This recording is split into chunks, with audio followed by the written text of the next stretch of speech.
আমার এই কথা আপনাদের মনে আছে কিনা জানি না, সম্রাট শাহজাহানের সময় এক ফকির, এক ভিক্ষুক ভিক্ষা করে বেড়াতো। 70-80 বছর বয়স হয়ে গিয়েছে। এক লোক বলছে, সারা জীবন তো তোমারে ছোটবেলা থেকে ভিক্ষা করতে দেখলাম। সে বলল, মানুষের দেয় তো 2 পয়সা 1 পয়সা, ভিক্ষা ছাড়া করবোটা কি? লোকটি বলল, তোমার একটা পরামর্শ দেই, একদিন সম্রাটের কাছে গিয়ে যে দেখো, একবারে যা দেবে খাইয়া কুলাইতে পারবে না। সম্রাট শাহজাহান কোথায় আছে এখন?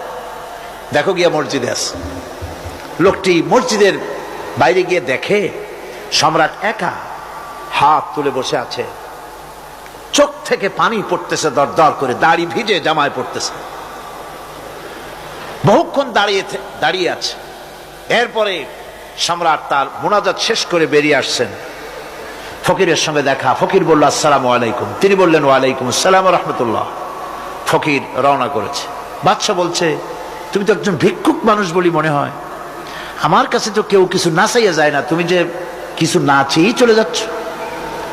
ভিক্ষুক বলছে, জাহাপানা, সত্যি কিছু চাইতে এসেছিলাম আপনার কাছে, কিন্তু আপনার অবস্থা দেখে আমার জ্ঞানের চোখ খুলে গেছে। আমি দেখতে পেলাম, আমি যে সম্রাটের কাছে ভিক্ষা চাইতে আসলাম, আমি তো শুধু তাকায় আছি, আমি তো কান্দি না, বরং আমি যার কাছে চাইতে এসেছি তিনি আমার চাইতে আরো নগণ্য ভিক্ষুকের মতো হয়ে কার কাছে যেন হাত পেতে চোখের পানি ফেলে কান্দে। মনে মনে ভাবলাম, সম্রাট কান্দে যে সম্রাটের কাছে, ওই আল্লাহ ছাড়া জীবনে কারো কাছে কিছু চাইব না।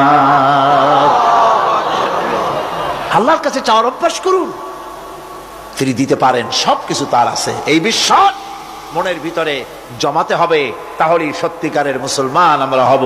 আল্লাহ পাক সত্যিকারের গোলাম আমাদেরকে বানাবেন। আমরা বলি আমিন।